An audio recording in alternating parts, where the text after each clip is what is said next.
근데 이번에는 저희가 이제 일조권하고 이제 소음하고 피해를 받았을 때 사실 이게 다 공사 현장에서 발생하는 거거든요. 우리 저기 PD님은 동네 집 앞에서 뭐 공사해본 경험 있으세요? 어떤 공사 하세요? 제가 이제 20층에 사는데 네네. 지금 18층까지 올라왔는데 좀 엄마들이 25층까지 올라온다. 아유, 우리 고객이네. 그럼 빨리 이거 보시고 소송하셔야 되겠다. 근데 이게 지금 제일 이제 힘들어 하시는 게 사실 우리 사무실에 이제 제가 건설법, 그 다음에 환경법 전문 변호사고 그리고 또 이제 도시나 부동산 사건 많이 하는데 요즘 같은 때는 제일 힘든 게 이 소음 사건하고 그 일조 사건이에요. 왜냐하면 특히 겨울철에 일조 피해를 호소하시는 분이 많은 데다가 건물을 지으면 기본적으로 시끄럽잖아요. 그런데다가 또 해가 가려. 남쪽이나 동양에 있는 집들은. 사실은 그런데 두 가지 중에 어떤 피해가 더 크다고 생각하세요? 저는 저기 난방 문제 때문에 겨울에는 네. 일조가. 근데 겨울철에는 사람들이 일조 피해가 더 힘들다고 하세요. 네. 근데 여름철 되잖아요. 문을 못 여니까 소음 피해가 더 심각하다고 하시고 더 못 견뎌.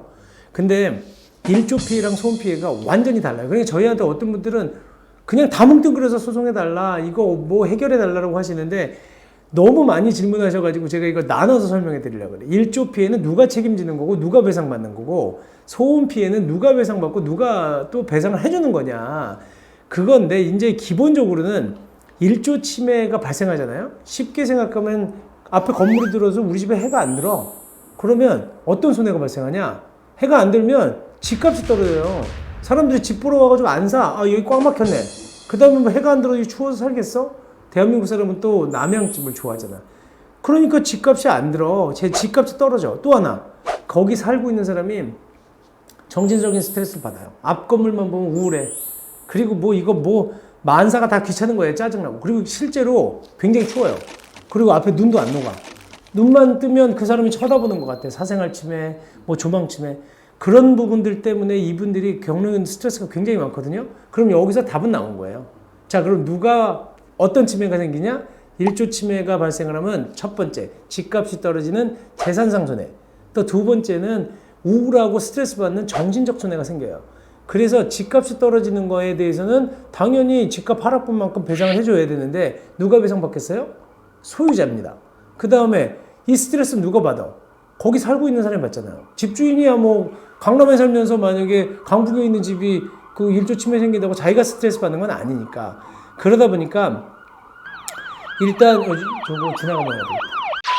그래서 다시 연결해서 할게요. 그러다 보니까 지금 배상받는 사람이 나왔잖아요. 그러니까 집주인은 집값 하락분을 받는 거고 거기 거주하시는 사람은 이 위자료를 받는 거예요. 그러다 보니까 소유자가 거주까지 한다? 그러면 재산가치 하락분에다가 그 위자료까지 받을 수 있는 거예요. 근데 위자료가 얼마가 나오냐?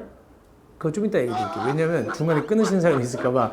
왜냐하면 다음에 소음 얘기를 먼저 드릴게요. 소음은 그러면 어떤 사람이 배상받느냐? 소음은 말 그대로 그 집에 살고 있는 사람이 받잖아요.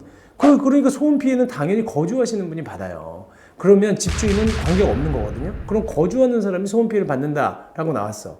그러면 소음은 어떻게 배상을 해주냐면 집에 살고 있는 사람 1인당 그 위자료를 계산하거든요. 그러면 4인 가족 1인당 보통 환경분쟁 조정위원회 가면 8만 원에서 보통 15만 원 나와요. 그 일반적인 경우에. 그러면 4인 가족으로 따지면 32만 원에서 한 60만 원 나오잖아요. 근데 그걸 배상해 주는데 더 디테일하신 분들이 있어.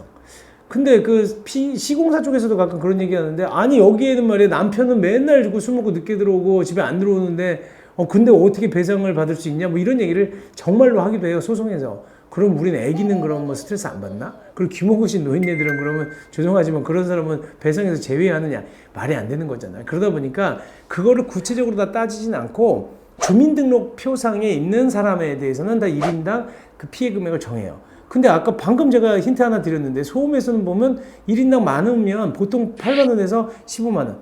물론 저희가 한 소송 중에서 1인당 140만 원까지 받은 적도 있어요.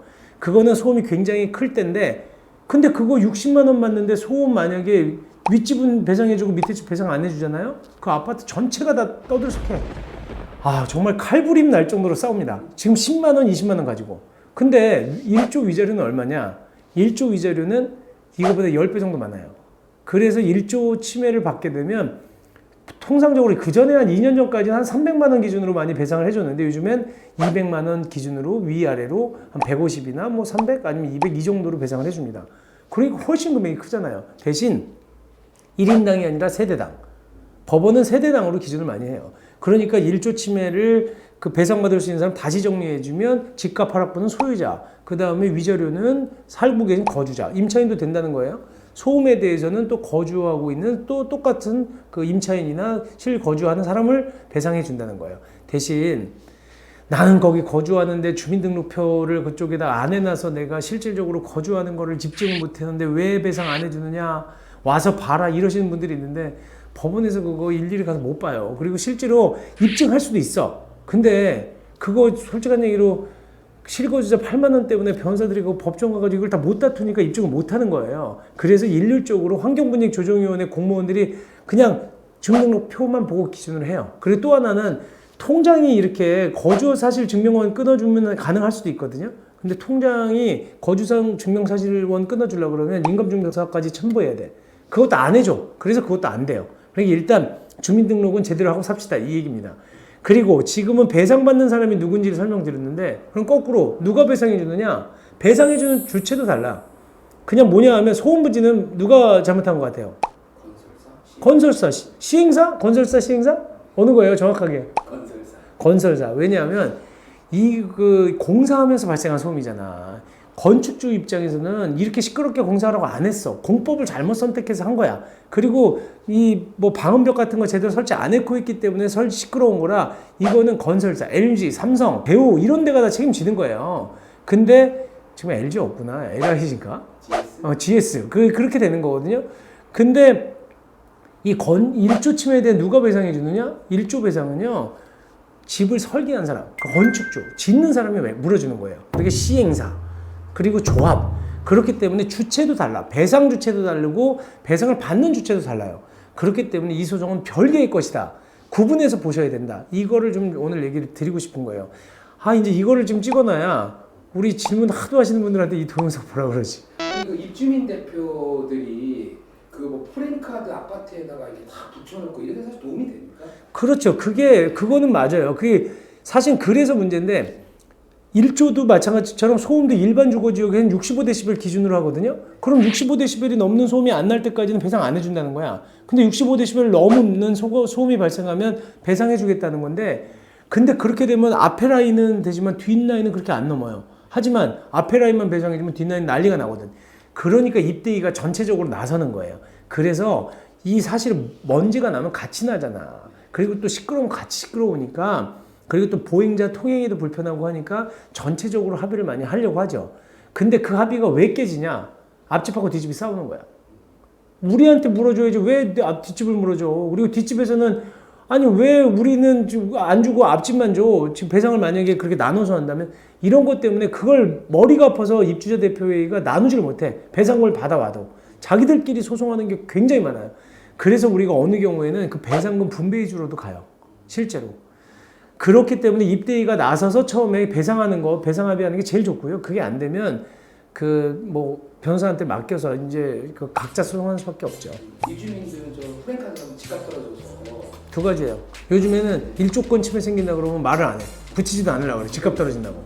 근데 또 어떤 사람들은 적극적으로 나서서 협의도 하고 또 소송도 해야 되기 때문에 하는데, 좌우한 1조권 소송은 금액이 훨씬 크기 때문에 1조 침해가 생기는 세대 위주로 하는 게 맞고, 소음 문제는 입주자 대표회가 전체적으로 하는 게 마을의 평화를 위해서 좋다. 이게 제가 드릴 수 있는 답입니다. 네.